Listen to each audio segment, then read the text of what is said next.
Hello நண்பர்களே, இன்னைக்கு நம்ம என்ன பார்க்க போறோம்னா மஸ்ட் வாட்ச் அனிமேஷன் ஒரு 5 அனிமே பார்க்க போறோம். நீங்க ஒரு அனிமே ஃபேனா இருந்தீங்கன்னா கண்டிப்பா இதுல ஒரு அனிமே கூட மிஸ் பண்ணாம பார்த்துருங்க.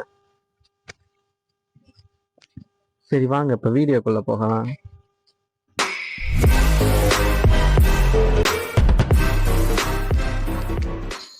ஆரம்பிக்கிறதுக்கு முன்னாடியே சொல்லிடுறேன், இது ஒன்றும் ரேங்கிங் கிடையாது, ஜஸ்ட் என்னோட சஜஷன். 5வது இடத்துல டெத் நோட். டெத் நோட் என்ன மாதிரி ஒரு அனிமேனா, அது ஒரு டார்க்கான இன்ட்ரெஸ்டிங்காக போகிற ஒரு நல்ல அனிமே. டெத் நோட் கதை என்னன்னா, ஹீரோவுக்கு கிரிமினல்ஸை கண்டாலே பிடிக்காது. அந்த சமயத்துல தான் வானத்திலேருந்து ஒரு சினிகாமி சும்மா ஜாலிக்குன்னு அதோட டெத் நோட்டை தூக்கி பூமிக்கு போட்டிருக்கோம். அதை நம்ம ஹீரோ பார்த்து கையில் எடுத்து அதில் பேர் எழுதி கிரிமினல்ஸ் எல்லாம் போட்டு தள்ளுவான்.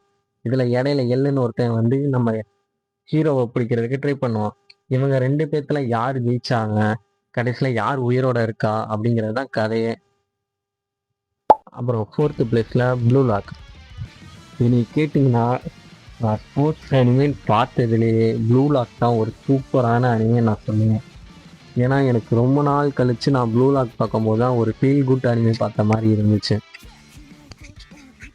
கதை என்னன்னு கேட்டிங்கன்னா, இதில் இசாகின்னு நம்ம ஹீரோ இருப்பான். அவனுக்கு வந்து ஃபுட்பால்னால் ரொம்ப பிடிக்கும். ஆனால் அவன் டீம் ஸ்போர்ட்ஸுங்கிறதுனால தனியாக என்னால் ஜெயிக்க முடியாது அப்படிங்கிற ஒரு எண்ணத்திலே இருப்பான்.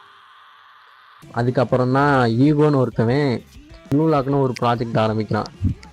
அந்த ப்ராஜெக்டில் நம்ம ஹீரோவும் போய் கலந்துக்கிட்டு கடைசியில் ப்ளூ லாக்குங்கிற அந்த டீம் ஜப்பான் டீமோட கடைசி மேட்ச் ஆடுவாங்க. அதில் அவங்க ஜெயிச்சாங்களா இல்லையாங்கிறது தான் கதை. சத்தியமாக சொல்கிறேன், செம்ம இன்ட்ரெஸ்டிங்காக இருக்கும்.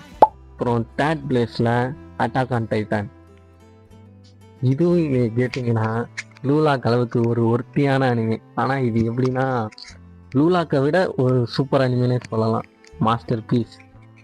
இது வந்து ஒரு லாங் ஸ்டோரியாக இருக்கும். கதையை ஷார்ட்டாக சொல்லணும்னா, ஏரன் ஒரு சின்ன பையன் இருப்பான். தான் அம்மாவை கொண்ட ஒரு டைட்டனை கொல்ல ட்ரை பண்ணுவான் ஏரன். ஆனால் அவனே கடைசியில் டைட்டன் ஆன மாதிரி மனுஷங்க எல்லாத்தையுமே கொன்றுவான். நிச்சயத்தை நீங்கள் அனிமே பார்த்து தெரிஞ்சுக்கோங்க. 2nd பிளேஸில் சோலோ லெவலிங். சோலோ லெவலிங் நிறைய பேர் சோலோ லெவலிங்கை கொண்டாந்து டிராகன் பால் ஜி, நருட்டோ மாதிரியான அனிமே கூட தான் கம்பேர் பண்ணிக்கிட்டு இருக்கீங்க. ஒத்துக்கிறேன், நருட்டோ டிராகன் பால் இதெல்லாம் ஓஜி அனிமேஸ் தான். ஆனால் நியூ அனிமேவாக இருந்தாலும் சோலோ லெவலிங் அது ஒரு பீக், செம்மையாக இருக்கும். நான் சோலோ லெவலிங் பார்த்துட்டு தான் ஒர்க் அவுட் பண்ணவே ஸ்டார்ட் பண்ணேன். அப்புறம் 1st இடத்துல டீமன் ஸ்லேயர். டீமன் ஸ்லேயர் பார்த்தீங்கன்னா ஒரு ஃபேண்டசி அனிமே.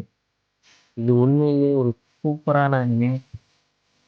இதில் வர டீமன்ஸாக இருக்கட்டும், அப்பர் மூன்ஸ், டீமன் ஸ்லேயர், அது இதுன்னு எல்லாமே தரமாக இருக்கும். அதுலேயும் டான்ஜிரோ, இனோஸ்கே, ஜெனிட்சு மாதிரி இந்த 3 கேரக்டர் எனக்கு அதில் ரொம்ப பிடிக்கும். கதை என்னன்னு கேட்டிங்கன்னா, இந்த உலகத்தில் சில பேர் டீமனாக இருப்பாங்க. முசான்னு ஒருத்தனால டீமனாக மாற்றப்பட்டிருப்பாங்க. அவங்க எல்லாரும் நைட்டில் மனுஷங்களை வேட்டையாடுவாங்க. அவங்கள காப்பாற்றுறவங்க தான் டீமன் ஸ்லேயர்ஸ். நம்ம ஹீரோவும் ஒரு டீமன் ஸ்லேயர், ஆனால் அவன் தங்கச்சி ஒரு டீமன். இது எப்படி தன்னோட தங்கச்சியை டீமன்லேருந்து திருப்பி மனுஷியாக கொண்டு வரான் அப்படிங்கிறது தான் கதை. அவ்வளோதான், வீடியோ முடிஞ்சு. பார்ட் 2 வேணும்னா கமெண்ட் பண்ணுங்கள். அப்புறம் இதுதான் நம்ம சேனலில் ஃபஸ்ட்டு வீடியோ. உங்களோட கருத்து என்னங்கிறதையும் கமெண்ட்டில் போடுங்க, தெரிஞ்சுக்கிறேன். நன்றி, வணக்கம்.